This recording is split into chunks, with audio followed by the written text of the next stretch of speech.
Hello, everyone. My name is Jose. Good to have you here. Um, I'm a survivor of childhood trauma. So, welcome. And the reason why I invited you here is to discuss the effects of childhood trauma on our lives. Um, well, let's start from the beginning. Uh, Childhood trauma often starts in infancy, right? Uh, when the child is most vulnerable. A lot of the cases, many cases, start there. Um, Now, we don't remember, obviously, do not recall the trauma that happened during infancy. Uh, but it still has a powerful effect on us, right? Uh, Throughout our lives, right? Up, up and into adulthood. Uh, so it starts there, right? And now during infancy, right? The attachment is the most critical phase. The attachment phase, right? Is so critical during infancy because the child cannot speak, obviously, right? So it needs that emotional bond, right? It needs that bond with their parents, um, and the one who's taking care of the child at that time, obviously, that's going to be the person the child's going to be bonding with, right? But during child mistreatment, obviously that bond is not taking place, right? So the child is already at a pretty big disadvantage because that bond is not forming, right? So that's the effect that's taking place during infancy, and obviously, if that bond is not there, then the child is not developing like it should, right? The phases, right, of life are not progressing like they should. Um, Now, moving on to childhood. Um, During this phase, whatever was not fulfilled during infancy is going to carry over to childhood, right?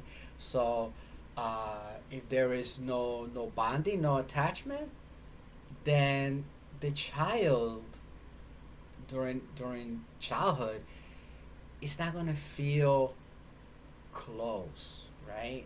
It's not going to feel close, bonded to anyone. Um, During childhood is when you start learning about relationships. Uh, you know, what do you expect from others, right? What do you start expecting from others, and what is your role in that relationship, right? You start that during childhood. And with childhood trauma, that is seriously disrupted, right? That where you learn what to expect from people and what to expect. What is your role, right, in a relationship, right? Are you valuable? Are you not valuable, right? Are people dangerous or not, right? What should you be doing, right? Should you be on guard or should you be open and welcoming? That starts in childhood. And with childhood trauma, obviously, you're going to learn to be guarded, right? The world is scary, right? It's a scary place because, if your parents are scary, then the world is scary, right? So you're not going to feel close to anyone. You probably will not feel close to your siblings, to friends, to anyone, right? Uh, Now, another thing that happens during childhood is the sense of self, like I was just saying, right? The sense of self, how I feel about myself, right? Who am I in relation to others, right? That starts in childhood. And with childhood trauma, I start getting a sense that I am not as important as other people, right? That I am not as worthy as others, right? This delusion that comes from the abuse starts, you know, growing in my mind. It's hurtful, obviously, right? It robs the childhood. It basically robs the child of his or her childhood, right? Because childhood is about being open and being carefree and loving, right? And laughing, you know. But instead, a childhood trauma victim, is not going to be open and carefree. It's going to be guarded. It's going to be nervous, panicked. Uh, you know, so that's what happens, right? That's one very unfortunate consequence of childhood trauma during childhood. Um, Another thing is that when the child is being abused at home, there's no sanctuary. Uh, there's no place to run if someone tries to hurt you outside the home. Uh, like in my case, I was abused at home, right? And I was abused outside the home, right? Someone took advantage of me and abused me outside the home, and there was nowhere to run, right? I couldn't go to my parents. My parents, one was abusive, the other one was emotionally neglectful. There was nowhere to run, and that's what happens. The child becomes vulnerable, more vulnerable than the child already is, right? Because now the world, there's danger out there, right? The child has no protection. The parents who are supposed to protect the child are instead attacking the child, right? So, as you can imagine, that's why it's so devastating to the mind, right? You're supposed to protect me, you're supposed to love me. Uh, so that is one very serious consequence of child mistreatment during childhood. Now, moving on to the teenage years or adolescence, right? Now, remember, everything carries over. So, in adolescence, this attachment issue, right? There is no attachment, right? There has never been any attachment. So the child is now a teenager, right? Where the child now, there's no attachment, so the child is going to look for attachment. Is going to look for it, right? And who is going to be a source of attachment for that young person? Friends, obviously, right? Friends. They're gonna look to friends for all the support they need. They're gonna look for friends for all the love they need. They're gonna look to friends for all the guidance they need, right? What was supposed to be the father's or mother's job, what is supposed to be their parents' job, that's gonna be their friend's job, right? To make me feel like I matter, right? And I think you know what the problem with that is, right? The friends, they don't know. They cannot take the place of a parent because they don't have the experience to be the support for another child their age, you know. So what happens, you know, is that the friends start matter, they matter completely, right? Is what their friends say is the most important thing. What their friends think is the most important thing. How their friends feel about them matters as much as life, or even more than life itself. So that is a big problem because that's where you get delinquency, right? Substance abuse, right? Things of that nature. Because they're going to do anything the friend wants them to do, right? The friends means life. It's like life to them, right? So this is where you get gangs, right? Gangs are basically young people, right? Basically children looking for attachment, looking for someone to bond with, right? And they'll do anything to have that attachment. Okay. Um, and another thing, now young people don't show it, right? They always have, you know, this tough looking exterior, right? They don't show it, but there's deep pain, deep sadness, right? Very deep is there. They don't show it. No, mm-mm. It's like they don't want to show it because they feel they show it, they're showing that they're weak, and that could make them vulnerable again. So that's how they think, right? If I show my sadness, if I show my pain, it's gonna make me vulnerable, and and then somebody can hurt me, you know. So they don't show it. And one thing that they also hold is deep anger, right? Deep anger. You know, all teenagers are rebellious. Okay, they're all rebellious, right? It's a natural part of adolescence because they're very close to being independent. But uh, teenagers that were traumatized during childhood, okay, are very angry, right? They have a deep anger inside of them because they feel everybody let them down, right? Their parents let them down, the world let them down, and now, you know, they didn't get what they need, right? And now everybody's telling them what to do.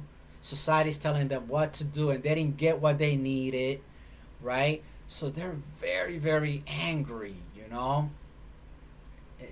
So that's what's going on in there. Okay, that's what's going on in there, right? That's why you see a lot of, you know, kids that were, you know, traumatized during childhood, right? Uh, a lot of them, right? Many of them turn to a life, you know, where there's violence, right? Where there is violence because they had that anger inside of them. Okay, so now moving on to adulthood, right? Remember, everything carries over, right? Everything that was not dealt with is just going to snowball to the next phase, right? So, uh, no attachment, no trust, right? Now, how does lack of trust manifest itself during adulthood? Well, you see it at work, right? You know, uh, survivors of childhood trauma. Uh, we have issues at work, right? There's always something happening at work where we don't trust people, we don't trust our supervisors. There's obviously an authority issue, there, uh, because our authority figures, right, during childhood were obviously our parents, right? And they were not good authority figures, obviously, right? They abused us. So now any authority figure is seen with suspicion, okay? They're seen with suspicion because we think that people with authority don't know how to really handle their authority, right? They don't know. They misuse it, right? That's what we think. That's what's in our mind. That's what was created long, long time ago, right? And it's still there, right? Uh, Also, trust at home, right? Trust in our own family, right? With our significant other, right? There's a lot of issues of trust there, right? And as we all know, trust is the foundation of any relationship, right? So if we don't have that trust from childhood, there's no trust during adulthood, right? So we don't fully trust our own partner, right? And obviously that's going to create problems. That's going to create problems. And it's going to affect our whole family, right? Because if the adults are not doing well, then the whole family is not going to do well. You know, it's going to affect the children. Uh, it's just going to, yeah, absolutely right. It's going to be, it could be a dire situation. Uh, Now, another thing, right, is that even when things go well, uh, survivors of childhood trauma, right, don't feel don't feel well even when things go well, because when something goes good, instead of being happy about it and feeling proud that we did something that produced that, what we think is, how can I hold on to this, right? Now, what do I have to do now to keep it? Because what we think about is, I could lose this, right? This could be gone like that, and because and the reason for that is that during childhood, the good was very few and far apart, right? It didn't last. It was, obviously overshadowed by the abuse, right? By the mistreatment. So that's what we come to expect from life, right? That in life, when something good comes, it's not gonna last, or you're gonna lose it. Uh, so that's how a survivor of childhood trauma, lives, right? It's uh, constant uh, guarding, right, against danger and against loss, right? Uh, Instead of looking out for opportunities, right, we look out for danger, right? And when something good happens, instead of appreciating and being thankful, we think, what do I got to do to keep this? Because, this could be gone, right? And we worry. It's just the spill over, right? The spilling over of everything that came before adulthood. Okay? And now, one more very important thing, right? On how childhood trauma affects our lives, right? Parenting, right? When we're parenting, right? Children are children, right? Children are children, right? They rebel. Sometimes they don't listen. They're children, right? It's natural. It's natural. Uh, Now, how do we take it? How do survivors of child abuse take it? We take it as as an insult, right? As you are disrespecting my dignity, you know. Um, uh, this is an attack against me, against my dignity, and against the person that I am.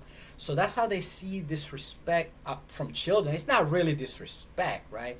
Disrespect, when we really think about it, disrespect is something more serious than that. You know, they're just not listening, right? Or you know, because that's natural, right? Childhood is a progression toward independence, right? A little step at a time, because that's the ultimate goal is to become an independent adult, right? But you know, survivors of childhood trauma, they see it as an attack. You know, just like they were attacked when they were children, now they see their own children attacking them, right? Attacking their dignity, and so yeah, so that could definitely interfere with discipline, right? It could, you know, it has the risk of the cycle of continuing, right? It has that risk of the cycle continuing.